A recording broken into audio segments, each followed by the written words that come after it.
engraxate que virou PhD. Ele tem uma história de sucesso muito bonita e hoje ele é o presidente do Conselho de Fisioterapia e Terapia Ocupacional de São Paulo.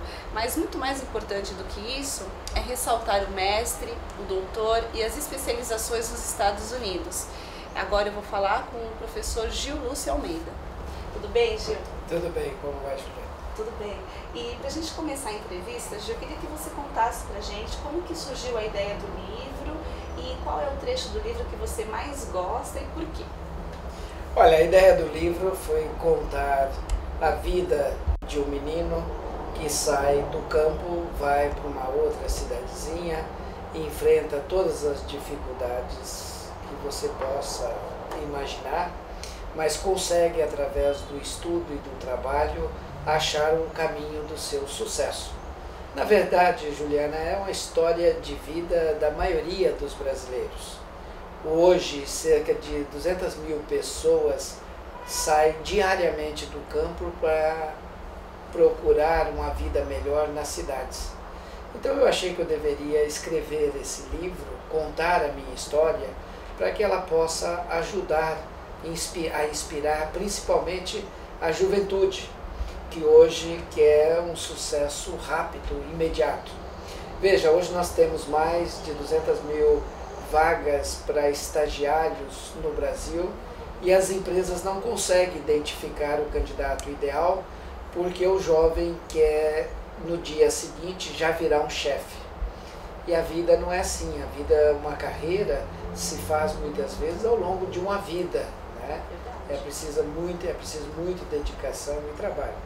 Com relação ao livro, né, o engraxate que virou PhD, achar um trecho eu acho difícil porque, na verdade, em vários eu me emociono, né? Mas tem um trecho que eu posso ler para você, né?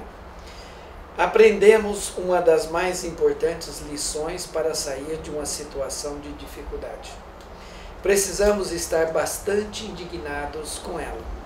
Em nosso caso, não aceitávamos em nenhuma hipótese aquela situação material de penúria que o destino havia reservado à nossa família. Qualquer um poderia ler nos olhos a inconformidade e a vergonha de estar vivendo naquela condição. Nunca nos conformaríamos e aceitaríamos viver sem dignidade. Aquele casebre alugado, infernizado pelo trem de ferro cheio de riqueza de calcário, não era digno para abrigar nossas vidas. Tampouco poderíamos viver apenas para satisfazer nossas necessidades biológicas. Era preciso sonhar. A travessa de vidro representava, naquele momento, o novo, o útil, o moderno, o prático, o bonito, enfim, a vida melhor que queríamos ter. Nossa, o que você... É forte esse trecho do livro. O que você extrai disso? Não sei, o que significa esse trecho do livro para você? Veja, nós estávamos literalmente nessa época passando fome. Eu era uma criança de 8 anos e meio. Minha mãe estava dividindo o ovo com os filhos. Mas naquela situação, e aí posso dizer para você, Juliana, que acho que não existe dor maior do que o olhar de uma mãe vendo os filhos passar fome. Mas naquele momento a minha mãe sinalizava a saída daquela situação, dizendo que queria ganhar um dinheirinho para comprar uma travessa de vidro temperado, né?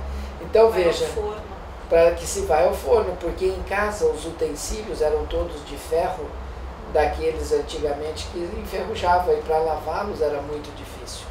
Então o vidro temperado ali representava para nós o bem viver, o viver com conforto, buscar sair daquela situação de penúria em busca de uma vida melhor. E Gil, quando você escreveu o livro, você foi durante a sua morada nos Estados Unidos ou foi aqui no Brasil? Como que surgiu a ideia de escrever o livro? Na verdade, eu escrevi esse livro recentemente, né? Eu estava dando uma palestra e um aluno me disse que o que eu achava da fala de um político que disse que não havia estudado porque não tinha tido condição. Eu disse que era lamentável, porque no meu entendimento não pode existir desculpas para você não querer ou não buscar os estudos. E aí eu pensei, meu Deus, é hora de eu contar a minha história. Na verdade, sempre quis, eu escrevo muito artigo científico e sempre quis escrever um livro de literatura, mas eu achava que eu ainda não estava preparado. E na verdade é uma história real, envolve muitas pessoas, né? Eu também queria escrever sobre a minha vida, mas tinha a preocupação de como as outras pessoas iriam reagir. Escrevi esse livro recentemente, as pessoas brincam comigo, mas você escreveu o livro em 4 meses? Bom, 4 meses? Foi 4 meses e uma vida. Na verdade, uma vez brincaram com Picasso, mas por que a sua obra custa tanto se você pinta tão rápido? E ele respondeu que, na verdade, não era o tempo que ele gastava, ele gastou se preparando uma vida inteira. Ô, Gil, como que você montou a sua primeira caixa de engraxate? Quantos anos você tinha? Com 8 anos e meio, nós migramos do campo para essa cidadezinha poluída, na época, Itaú de Minas. E o que eu havia aprendido até os 8 anos cultivando a terra não poderia ser usado naquela cidade.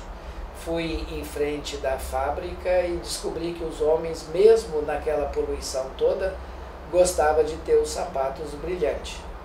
Passei na mercearia, pedi uns pedaços de madeira, passei na alfaiataria, uns pedaços de pano, pedi ao dentista 3 escovas de dente usadas. Fui para casa... Você tinha muita imaginação, hein? Fui para casa e construí a minha primeira caixinha toda desengonçada. Mas veja, ainda precisava de 3 latas de graxa, uma marrom, uma incolor e uma preta e 3 escovas. E para uma criança falida, aquele era um investimento muito alto. Peguei o meu material, coloquei nas costas e me dirigi à loja. Quando cheguei lá, e antes de pisar nessa loja, Juliana, algo que eu gostaria de compartilhar com vocês, isso acompanha toda a minha vida. Quando eu preciso muito do sim e não posso levar o não para casa, eu deixo que uma onda muito grande varra o meu corpo dos pés à cabeça. Eu acho que é isso que nós chamamos de acreditar. E antes de entrar nessa loja, eu deixei que essa onda de certeza varresse o meu corpo. E entrei na loja e pedi ao Senhor que me vendesse as 3 latas de graxas e as 3 escovas, que eu engraxaria o sapato da família dele pela metade do preço. Ele disse que na família dele não havia tantas pessoas para engraxar o sapato. E como eu não tinha o dinheiro para pagar, estava pedindo que ele vendesse fiado, provoquei aquele senhor então com a segunda proposta para que me vendesse então só apenas a preta e uma escova. Peguei o material, dirigi, fui para a frente da porta da fábrica. Quando eu ponho a caixinha no chão, a pessoa coloca o pé, começa a engraxar, o sapato era marrom. E eu só tinha a graxa preta. Aí eu expliquei para o meu primeiro freguês que eu apenas poderia limpar o sapato, mas ele se interessou pela minha história, foi a 2 quadras do local, comprou a graxa marrom e lá atendia o meu primeiro freguês. Então você veja, às vezes de coisas muito simples, quase do nada, né? Porque o que eu não tinha nada, comecei literalmente do nada, você pode construir o seu caminho, construir a ponte que pode te levar a uma situação um pouco melhor daquilo que você está vivendo.